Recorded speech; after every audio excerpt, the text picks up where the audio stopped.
Langsung beberapa hari yang lalu saya coba adventure dengan apa yang saya lihat dan sharing oleh beberapa rekan dari eh, BPCB dan apa di BPK. Ya, next please. Ini gambar cantik ini dibuat oleh eh, kolega Pak Imran Ilyas gitu. Ada 6 gua, sebelah kiri itu yang sebelah barat itu ada 5 gua, Petai, Parewe, Petai, Parewe, Jing, Jin, dan coba lihat cara pemilihan spotnya itu kan. Ada yang mewakili daerah pantai, itu yang ke arah Kalimantan, sebelah barat. Dan ada juga satu, itu yang saya maksud, yang Gua Ohalie, itu yang di Kabupaten Bone, itu kelihatannya lukisannya masih oke. Nah, ini tampaknya ya. Jadi salah satu gua yang tadi di sebelah barat itu oleh yang Petai. Di situ ada taman arkeologi yang view-nya bagus sekali untuk apa ya? Ada sudah ngambil prawedding di situ karena cantik wilayah sekitarnya. Nah, di situ ada lukisan tapak tangan dan beberapa apa tuh bagian-bagian sudah memutih, yang memutih itu yang saya sebutkan nanti dengan eksfoliasi terkelupas. Oke. Nah, di bagian kanan, Liang Uhalie Cave, itu gambarnya tuh masih kelihatan seperti itu ya. Masih oke, padahal katanya saya sudah tidak tahu apakah ini apa baru dibuat, tapi mestinya tidak jauh-jauh beda. Tahunnya puluhan ribu tahun yang lalu, Liang ini digambari oleh kita punya nenek moyang. Oke, nah ini koleksi dari Pak Rustan Lebe, BPCB BPK. Next, please. Nah, kalau dilihat dari luar, ya, 2 gua, ya, yang satu yang tadi sudah banyak pengelupasan, itu diambil sama-sama bulan Oktober, itu pohon-pohon seperti itu. Nah, memang katanya yang di Uhalia, sekali lagi saya itu belum pernah ke sana ya. Saya lebih suka mengolah data, analisis, bikin model. Eh, Sekali-sekali saya ke apa ke liang-liang ini, tapi cukup untuk mengenal sekali aja, gitu. Ya. Begitu setting di depan, di luar daripada gua yang kita lihat seperti ini. Next, please. Next, please. Nah, lalu kalau itu dari luar, lalu lantas di dalam gua sendiri itu bagaimana? Nah, kebetulan nih ada Pak Andi Jusdi. Nah, sekarang beliau sebagai ketua tim monitoring, itu secara berkala itu mengambil data, ya, data ada dalam gua itu persis dekat daripada itu tadi, gambar, lalu ada juga di pelataran gua, ya kan? Nah, itu untuk menggambarkan suasana pressure dari luar, stres yang masuk ke dalam gua. Nah, datanya itu seperti ini, ya. Saya cuma ambil dari Liang Ohalie, ya. Nah, standar itu ada tanggal pengambilan gambar, terus jam pengambilan gambar, itu tiap jam ada, itu kan ada yang kosong dan sebagainya. Nah, itu nanti diproses sendiri di program MATLAB. Oke, dari mulut gua, dalam gua, pelataran gua, seperti itu. Nah, ini dari Uhalie. Oke, jadi ini adalah data microclimate di dalam dekat daripada lukisan. Lantas, saya juga ke tempat data saya yang lain. Next, please. Next. Ini silakan Bapak Ibu adik-adik nanti. Nah, saya juga punya data di luar daripada gua, itu dari NASA. Itu mudah sekali kita ambil. Apa? Itu saya sudah buatkan semua sebelah kiri itu apa, terus parameter apa yang mau diambil. Yang paling penting itu adalah posisi lokasi gua yang akan kita selidiki. Ya. Nah, ini yang saya ambil ini yang pertama Uhalie, yang di yang masih bagus gambarnya. Next, please. Nah, ini saya ambil 2. Jadi formatnya itu seperti itu. Tahun, bulan, tanggal, dan jam. Baik suhu maupun keluar. Nah, ini kita download data jam-jaman dari tahun 2001 sampai 2025. Jadi bisa dibayangkan kalau orang bilang ini big data ya. Next, please. Nah, setelah saya ambil tadi mewakili sebelah bagian timur, gua bagian timur itu Ohalie yang masih bagus gambarnya. Lalu ada juga 6 gua yang bagian barat. Lalu saya cek yaitu tes apakah ke 6 gua itu beda nggak? Signifikan nggak beda daripada suhu dan dia punya kelembapan? Please, next please. Nah, ternyata kalau lihat humidity-nya, kelembaban relatifnya itu ke 6 gua, baik yang belah barat maupun timur, itu tidak berbeda signifikan. Nah, itu ada nama-nama gua, BLS itu Gua Sipong, yang ada semen Tonasa di sana, ada gua Jing, ada gua Jeri E, lalu ada Petai yang nanti akan kita eksplor lebih lanjut, lalu ada Parewe, ini yang paling dekat ke apa laut ya. Lalu ada Uhalie, ini yang Uhalie yang paling bawah, itu yang di daerah Bone sebelah timur dari Sulawesi Selatan. Nah, kalau temperature, suhunya itu beda banget gitu. BLS, Blue Sipong dengan yang Uhalie. Jadi yang daerah barat yang 5 gua itu terkelompok dia. Dia punya suhu dibanding dengan yang bagian timur yaitu Uhalie. Next please.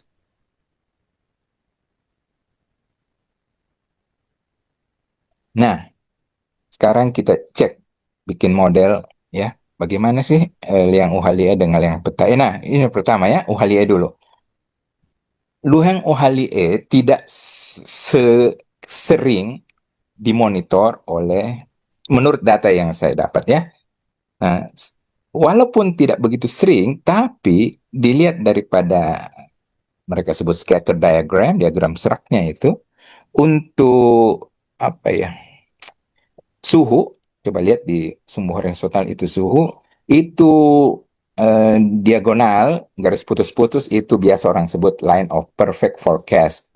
Jadi kalau antara observasi dengan modeling atau prediction itu berimpit dengan garis putus-putus itu perfect forecast. Kalau ini kan agak menyebar, tapi ada tren di situ yang apa? Yang memperlihatkan bahwa ada korelasi sekitar 0,6 ke atas gitu dan kesalahannya 0,64. Oke, next please. Ini sekali lagi gua Uhalie.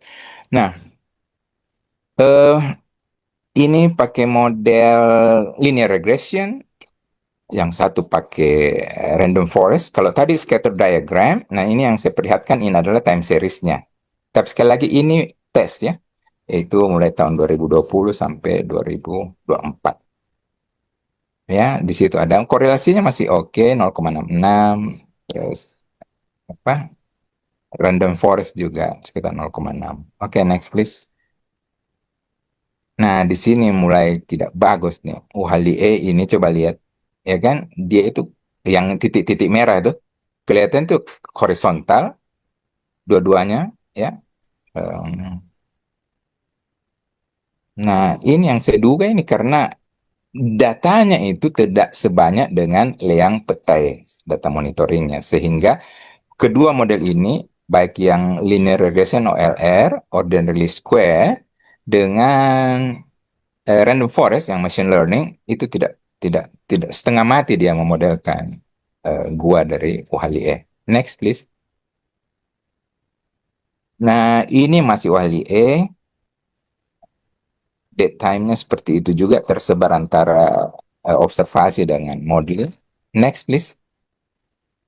Nah, coba lihat. Ini bedanya yang sangat signifikan itu jumlah data dari gua Petai dengan gua yang Uhalie yang di Bone tadi.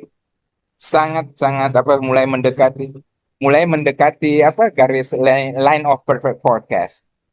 Jadi betul-betul ini upaya memonitor gua itu adalah hal yang krusial supaya kita bisa memodelkan dengan baik apa yang terjadi di gua itu. Next, please. Nah, ini juga ya, jadi sebarannya lebih banyak antara observasi dengan prediksi. Kita juga bisa construct seperti ini. Ya, korelasinya di atas 0,7. Next, please. Dia punya scatter diagram. Ini untuk humidity. Kalau tadi itu temperature juga masih ya bagus sekitar 0,7-an. Next. Ya, ini saya develop dia punya time series. cara observasi dengan modeling. Next, yes, next. Nah, kalau tadi itu data monitor kita itu paling tua usianya itu tahun 2018. Itu ada scatter warna hitam itu sebelah kanan. Nah, bagaimana menggunakan data NASA? NASA itu kan dari tahun 2001 ada. Dia punya data harian, cuaca, suhu, dan kelembaban. Jadi saya reconstruct dari data 2001, apa yang saya inginkan di sini, saya mau melihat ada tren nggak pada sosok, suhu, dan juga kelembaban pada gua-gua yang ada di Bone yang sebelah timur dan juga yang di sebelah barat. Ternyata ada tren kalau untuk UHLIE yang tadi itu gambarnya masih oke, itu trennya itu 0,005 derajat Celcius per year. Oke, itu saya sekedar konstruksi pakai model linear regression, yang satu pakai random forest itu 0,03. Jadi ada ya, jadi ada tren seperti itu. Nah, bagaimana dengan apa ya, kalau ini temperature, bagaimana dengan humidity? Next, please. Atau mungkin eh, ini jadi analisis yang sama, saya extend sampai 2001 yang lalu, saya coba buat untuk Liang Petae ini yang grup 5 ini, yang 5 gua. Kan? Di sini dia punya itu 0,01 ya. Jadi trennya itu lebih tinggi di sini dibanding yang ada di UHLIE yang tadi gambarnya masih kelihatan bagus gitu. Ya. Jadi dari tren saja sudah kelihatan ada beda tren antara kumpulan gua-gua yang di sebelah barat dengan yang sebelah timur. Next please. Nah, bagaimana dengan humidity? Juga seperti itu. Kalau ini UHL, sekali lagi itu UHL itu UHLIE itu yang masih bagus lukisannya. Sekarang yang saya lihat pakai apa? eh, Variabelnya itu adalah humiditas. Lalu saya overlay dengan beberapa data yang diambil. Jadi sekali lagi ini 0,00 sekian ya tren. Nah, sekarang bagaimana humiditas di liang petai, please. Next. Nah, ini juga lebih besar dia punya tren di humiditas di gua yang 5 itu yang diwakili oleh PTE itu petai. Oke, jadi dari sini bisa kita lihat bahwa ada tren pada dua variabel suhu dan kelembapan untuk dua eh, gua ya, kelompok gua yang berbeda, yang sebelah barat yang sebelah timur. Next, please. Jadi ini saya ambil dari petai karena saya belum pernah lihat data UHLIE untuk dianalisis lebih jauh. Jadi ini gambar tahun 2018. Oke, seperti itu gambarnya. Nah, mahasiswa saya sudah lulus. Next, please. Nah, ini dikasih warna biru daerah di mana terjadi perubahan dari tahun 2018 ke 2023. Tapi bukan antara akhir dan awal saja ya. Ini ada beberapa data antara nanti ya. Jadi secara manual ditemukan itu yang daerah warna biru itu adalah menggambarkan eksfoliasi daripada eh, base tahun 2018. Jadi disusunlah seperti ini ya. Daerah yang kanan itu semua gua kecuali Uhalye karena saya belum pernah dapat fotonya. Mulai tanggal, bulan dan tahun tertentu lalu kita hitung eksfoliasinya berapa persen. Artinya pengelupasannya ya. Nah, lalu sebelah kiri itu ada kata sorting, yaitu sorting jadi semua 5 gua itu saya sort dia punya data eksfoliasi. Sebelah kiri itu kapan, date-nya, lalu berapa besar dalam persen eh, pengelupasannya. Saya coba model antara itu ya, antara eksplorasi dengan observasi dengan modeling, tetap pakai dua model, OLR dengan random forest. Ini enggak prospek kalau melihat gambarnya seperti ini kan.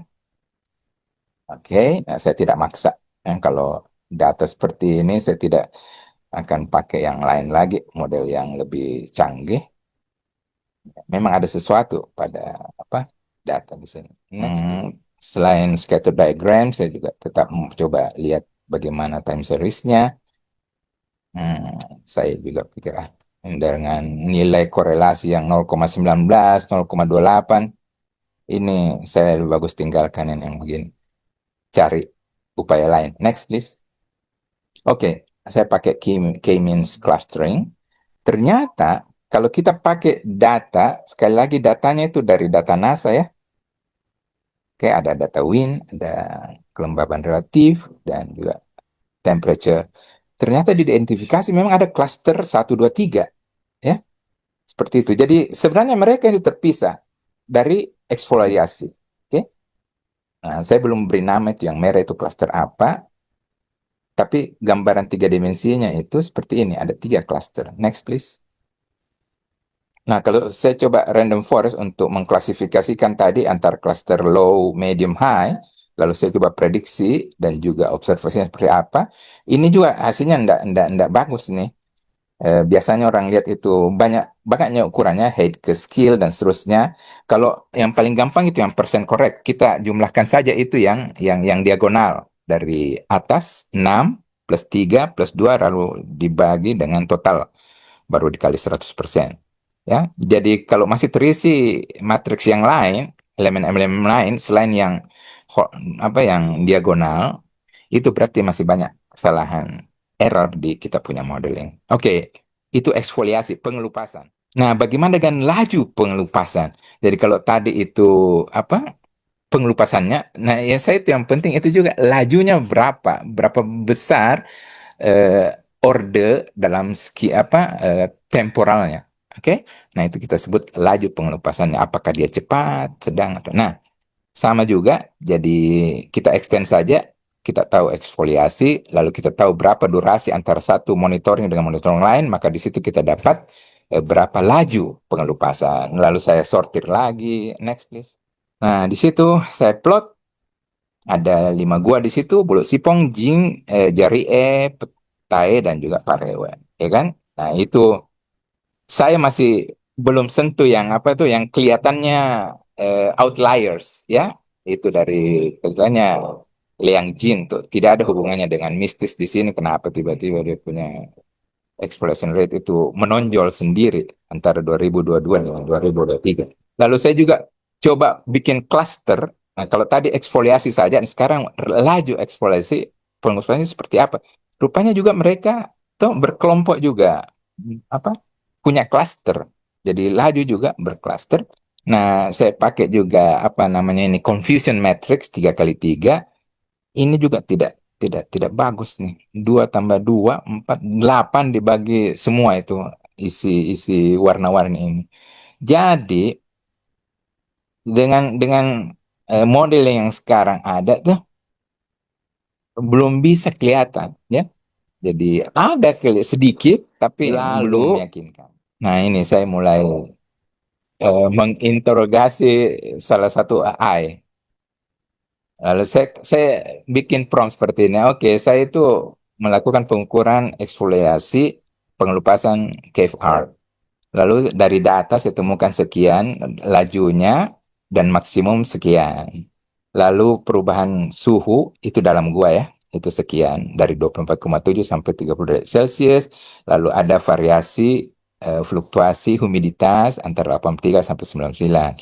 Jika saat ini pengelupasannya itu 0,67%, kira-kira berapa tahun lagi cave art itu eh, bisa menghasilkan total eksfoliasi. Jadi kita sama sekali tidak lihat lagi ada gambar seperti itu. Lalu saya requestku itu please use different model for estimation. Jadi banyak sekali ini. Jadi tidak tidak gampang ternyata ya. Apa angka ada tapi belum tentu kita bisa apa buat yang ini ya. Kira-kira berapa lama lagi akan bertahan lukisan kita itu ya. Kenapa saya minta AI? Karena ada beberapa itu yang ordernya itu hari, bulan, sudah tidak ada gambar itu. Lalu saya pikir, loh, dulu kan bisa bertahan sampai 40.000 tahun, 50.000 tahun. Kenapa kok dengan data seperti ini kok bisa menghasilkan bahwa lukisan kita nanti, lukisan warisan nenek moyang kok sisa sekian bulan.